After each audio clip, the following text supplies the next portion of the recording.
Olá, bom dia. A Comissão de Direitos Humanos faz daqui a pouco, às 9 horas, uma audiência pública para discutir a reforma trabalhista. O repórter Paulo Acrisio está no corredor das comissões e tem mais informações. Bom dia, Paulo Acrisio. Bom dia, André Ricardo. Bom dia, telespectadores. Até pelo histórico da comissão e a combatividade da comissão, os dois temas principais nesse primeiro semestre serão a reforma previdenciária e a reforma trabalhista. Os convidados da presidente da comissão, senadora Regina Souza, e do vice-presidente, senador Paulo Paim, serão os representantes das principais centrais sindicais, do Ministério Público e da Câmara dos Deputados. Você pode participar através do telefone 0800 61 2211, porque será uma audiência interativa, ou então através do site senado.leg.br/e-cidadania. Começa agora, daqui a pouco, às 9 horas, você acompanha ao vivo aqui na TV Senado. Com você, André Ricardo. Obrigado, Paulo. Baixa velocidade de dados de internet em casa. Esse é um dos pesadelos do mundo moderno. E os lares brasileiros ainda correm esse risco. Um projeto de lei aprovado pelo Senado e que aguarda análise dos deputados pode impedir essa limitação nas franquias de internet. Já imaginou sua vida hoje sem internet? Eu não ia fazer mais nada em casa, porque eu só fico mexendo na internet. Quando você usa a internet, você quer usar bastante. A internet é uma porta para o mundo, você tem acesso a todas as informações, acontecimentos em tempo real, né? Para quem estuda, para quem trabalha, para diversão. E se a internet fosse limitada e você só pudesse assistir a poucos episódios da sua série preferida para não gastar o pacote de dados? A gente ultrapassa sem perceber do tanto que a gente usa, aí seria muito ruim. Isso é um absurdo, né? Porque a gente já faz isso no celular, né? Aí em casa fica complicado. Eu acho que é uma afronta ao direito do consumidor, né? É o que querem as empresas de telefonia. No ano passado, elas pediram à Agência Nacional de Telecomunicações para autorizar a franquia limitada de banda larga. No mundo, 68% dos países oferecem planos ilimitados de internet. A primeira reação da Anatel foi atender ao pedido das teles, o que gerou críticas, inclusive de parlamentares. Nós estaríamos criando, na prática, classes sociais dentro da internet. Pessoas com melhor poder aquisitivo teriam acesso a mais informações. Infelizmente, no Brasil, muitas vezes as agências reguladoras que deveriam atuar no sentido de equilibrar o relacionamento entre o consumidor e o prestador do serviço, têm se tornado, na prática, defensores do setor empresarial. E esse foi mais um caso, como em outros momentos também a Anatel tem agido dessa maneira. Procurada, a Anatel não quis gravar entrevista. A agência enfrentou também reação popular. No site Avaz, a petição contra limitar a banda larga recebeu mais de 1.600.000 assinaturas. Na enquete do Data Senado, 99% dos mais de 600.000 participantes se declararam contra a medida. Diante das manifestações, a agência preferiu adiar a decisão e primeiro fazer uma consulta pública online até 30 de abril. Mas pode ser que a Anatel nem precise decidir sobre a franquia se o Congresso se manifestar primeiro. 3 senadores apresentaram um projeto de lei para proibir o limite no volume de dados nos planos de banda larga. E uma das propostas já foi aprovada. Para virar lei, ela precisa apenas da confirmação dos deputados e da assinatura do presidente Michel Temer. Nós estamos proibindo, em caráter definitivo, qualquer tipo de restrição.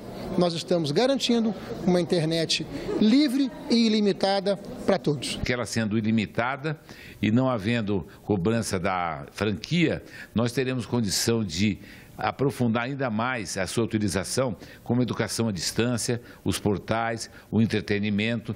Além do texto dos senadores, a Câmara tem pelo menos mais 20 propostas contra a franquia limitada de banda larga. O presidente do Senado pediu pressa aos deputados. Encontrei o presidente da Câmara, o presidente Rodrigo Maia, e pedi para ele para que agilizasse os projetos que foram do Senado para a Câmara. Mas as empresas de telefonia questionam a proibição. Em nota, o Sinditelebrasil, que representa as teles, afirmou que proibir a franquia limitada vai trazer prejuízos à universalização da internet, com impactos nos preços e nas velocidades ofertadas. Para os senadores, o Marco Civil da Internet, aprovado em 2014, já proíbe a franquia limitada. Mas, diante da possibilidade da cobrança, é preciso alterar o texto e deixar claro que ela não é permitida. Vai sepultar toda a pretensão da Anatel e concessionárias de fazer a cobrança que é totalmente indevida. É o que esperam os internautas. Se está se propondo um serviço de banda larga, tem que ser limitado. Ainda mais que você paga por ele, né? E tem que garantir isso, tem que ser garantido por lei, para isso que o Congresso está aí. Com a definição do comando da maioria das comissões semana passada, para esta semana está prevista a retomada das reuniões e exame de projetos. Quem traz informações ao vivo sobre a semana nas comissões é o repórter Roberto Fragoso, da Rádio Senado. Bom dia, Roberto. Bom dia, André Ricardo, e um bom dia a todos. Pois é, André, com a escolha dos presidentes da maioria das comissões, portanto, as comissões temáticas do Senado começam a funcionar agora a todo vapor. Até então, só a Comissão de Constituição e Justiça já vinha funcionando. E a Comissão de Constituição e Justiça vai ter 2 reuniões nesta semana. Na terça-feira, os senadores vão analisar o projeto que atualiza a Lei de Execução Penal, uma proposta que foi elaborada em 2013 por uma comissão de juristas aqui no Senado. Um dos objetivos dessa proposta é combater a superlotação nos presídios. E como que esse projeto pretende fazer isso? Cada vez que a lotação numa penitenciária for atingida, vai ser organizado um mutirão para se verificar a condição das penas de cada prisioneiro, para ver quem já tem os requisitos para ser colocado em liberdade. Se ainda assim a capacidade não for normalizada, o critério vai ser o de antiguidade, o de proximidade do cumprimento da pena. Aquele preso que estiver mais próximo de concluir a sua pena, ele vai ser colocado em liberdade. A proposta também prevê que cada cela terá capacidade máxima de 8 prisioneiros e deverá ter pia, lavatório e ainda as camas para cada um dos prisioneiros. Entre outras mudanças, a proposta prevê a progressão automática de regime para quem tiver bom comportamento e tiver cumprido 1/6 da pena, proíbe a permanência de presos provisórios nas penitenciárias e estabelece um prazo de 4 anos para a extinção das carceragens nas delegacias de polícia. Na quarta-feira, a Comissão de Constituição e Justiça volta a se reunir e vai retomar a discussão do projeto que reconhece a união estável homossexual. O projeto muda o texto do Código Civil para reconhecer como entidade familiar a união entre 2 pessoas de forma permanente, pública e com o objetivo de constituir família. A autora, a senadora Marta Suplicy, do PMDB de São Paulo, apresentou esse projeto para adequar a lei a uma decisão do Supremo Tribunal Federal de 2011 que reconheceu os direitos civis dos casais homossexuais. O relator, o senador Roberto Requião, do PMDB do Paraná, ele ampliou esse relatório para excluir do Código Civil todas as referências a homem e mulher, a marido e mulher, onde se referem ao casamento civil, substituindo as expressões por cônjuges, 2 pessoas ou simplesmente por casal. A proposta já foi aprovada pela Comissão de Constituição e Justiça, mas como o relatório foi um substitutivo, ou seja, uma alternativa que alterou bastante a proposta original, ela precisa passar, portanto, por um turno suplementar. E nessa etapa ela recebeu uma nova sugestão do senador Magno Malta, do PR do Espírito Santo, que restabelece o texto do Código Civil, portanto, excluindo a possibilidade de união civil entre pessoas do mesmo sexo. A justificativa do senador Magno Malta é que a Constituição consagra o casamento como uma união entre homem e mulher e, portanto, o Código Civil não poderia ter um texto diferente. Também na quarta-feira, a Comissão de Assuntos Sociais pode votar um projeto da senadora Regina Souza, do PT do Piauí, que muda a CLT para prever a reserva de 30% das vagas para mulheres em todas as empresas na atividade fim. Até que esse percentual de 30% seja atingido, as empresas estariam obrigadas a contratar pelo menos 50% de mulheres. O Ministério do Trabalho deve regulamentar os casos em que essa cota poderá ser dispensada por falta de interesse ou disponibilidade de candidatas. O relatório do senador Romero Jucá é, no entanto, pela rejeição da proposta. Ele considera que essa obrigatoriedade pode fomentar a discriminação. André. Obrigado, Roberto. Os senadores podem decidir nesta semana se um projeto que ainda está nas comissões vai direto para o plenário. É o texto que regulamenta o direito de greve no serviço público.